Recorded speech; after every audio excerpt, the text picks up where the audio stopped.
The Nigerian first to walk out onto the track, ran 10.78 recently, but was with a plus 3.1 wind. Dina Asher-Smith will be in lane 2, the former world champion at 200 meters, now based in Austin in Texas. TT Terry, a little training group going to walk out next between 3, 4 and 5, and 3 of the quickest women in the world. We do have the 3 though Olympic medalists, including Melissa Jefferson Wooden. Melissa Jefferson, as she was then, she got married in March. Then the Olympic champion Julian Alfred will be in lane 5 from St. Lucia, and it's great to see Sha'Ccarri Richardson back. She had injury problems all the indoor season. Hasn't divulged too much about it. It was back in February, she said. Has only had 1 race, which was a pretty sedentary affair.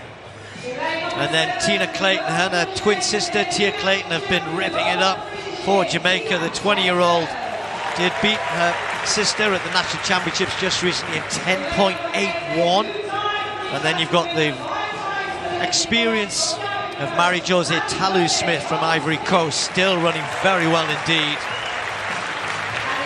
In lane 9, Maya McCoy, who's thrust herself onto the world stage this year, had looked as though she might take up the opportunity to run for Liberia, but has come back, given that she's running so well, to say USA is the flag I run under. So TT Terry, Jefferson Wooden, Richardson, friends, training partners. In fact, TT Terry was bridesmaid at Jefferson Wooden's wedding earlier on this year. But in those middle lanes, 3, 4, 5 and 6, you throw in Tina Clayton as well. Speed. It's time for the Nike women's 100 meters, featuring none other than the Olympic champ Julian Alfred. What a year she had last year after winning St. Lucia's first global medal indoors. She then won its first 2 Olympic medals outdoors, gold in the 100 and silver behind Gabby Thomas in the 200. Defending champion here at the Nike Prefontaine Classic in the women's 100, it's Sha'Ccarri Richardson. The equal 5th fastest woman of all time, but in her only race this year, she's only run 11:47. She's been dealing with an injury which has hampered her training. She'll be in lane 6, personal best 10:65. And in lane 4, Melissa Jefferson Wooden. Like Julian Alfred, she's been undefeated this year at 100. So we have a clash of the undefeateds here. We have a rematch of the podium from Paris. And I don't think it's a reach to say, Lee, that I think the world champion in Japan is going to come from this field here.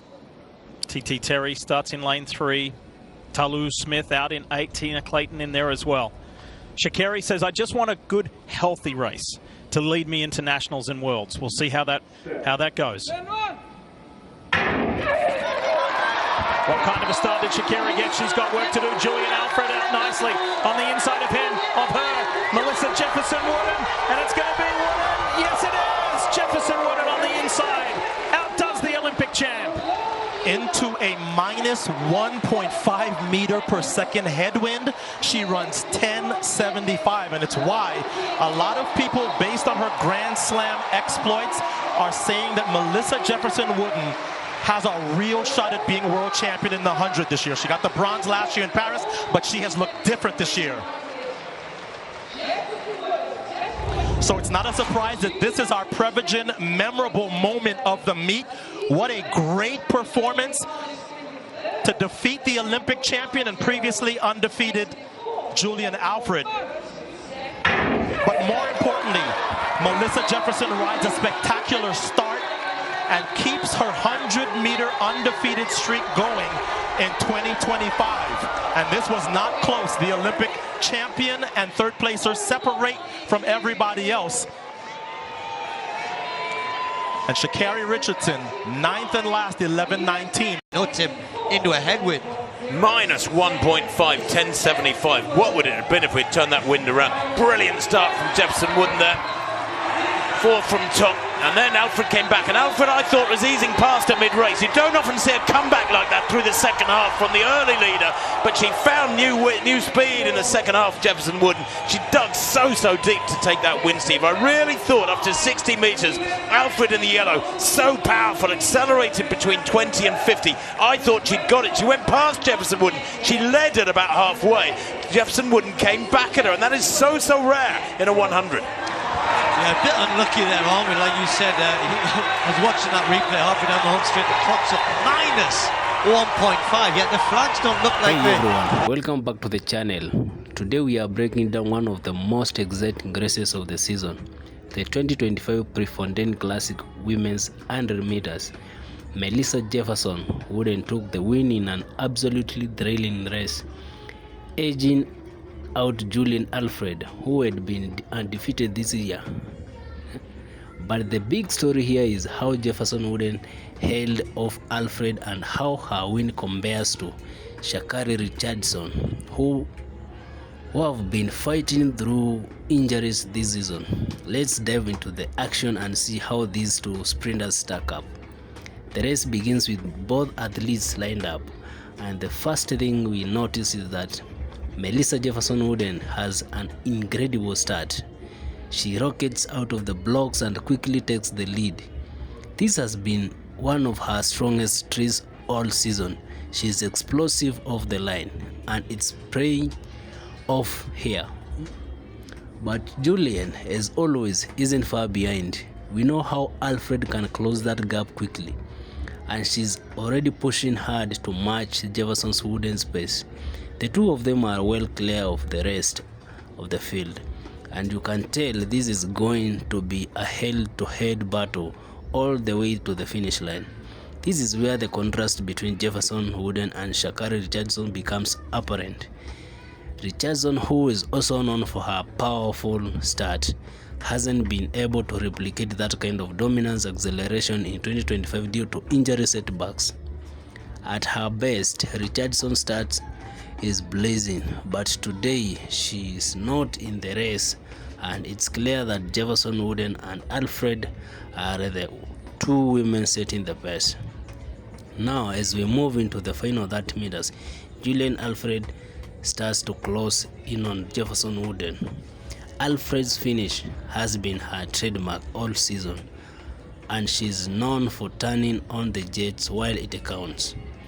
But Jefferson Wooden, showing incredible composure and mental toughness, doesn't give up the lead. She stays strong through the final meters, keeping her form and powering through the finish line.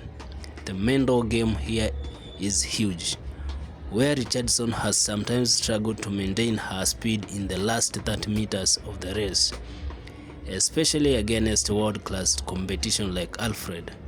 Jefferson Wooden's ability to hold off such a fierce challenge speaks volumes about her mental fortitude and race strategy. Richardson, when she's at her best, has the raw speed and flair, but today's race shows that Jefferson Wooden is now showing the maturity to manage the pressure and deliver results when it matters. With just a few steps to go, Melissa Jefferson Wooden crosses the finish line with first in 10.75 seconds, just off her world-leading time of 10.73. This was a stunning victory, especially considering that the race was into a 1.5 meter per second headwind. Her victory today shows that she's not just a sprinter with potential. She's arriving at the top of the sport. Julian Alvarez finishes in second place with 10.77 seconds, which is still an incredible time, but it's her first defeat of the season. Alfred has been dominant all year, so this performance will only fuel her determination and bounce back even stronger. Jefferson Wooden, however, clearly showed today that she can stand up the pressure and come out on top when it matters. As for Sha'Ccarri Richardson, she wasn't even in the mix here, finishing lined in 11.19 seconds despite running a season's best.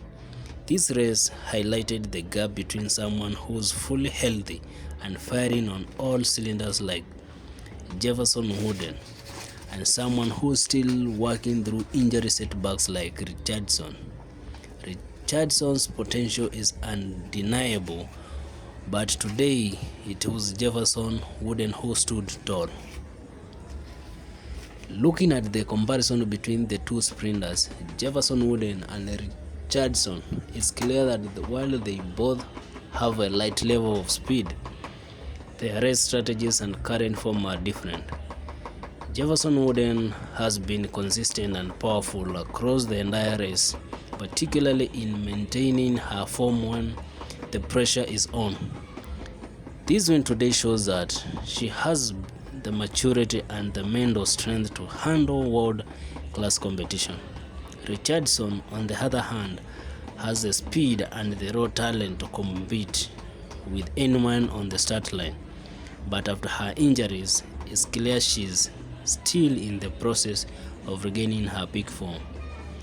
When she's fully fit, Richardson's explosive start and top-end speed can match the best in the world.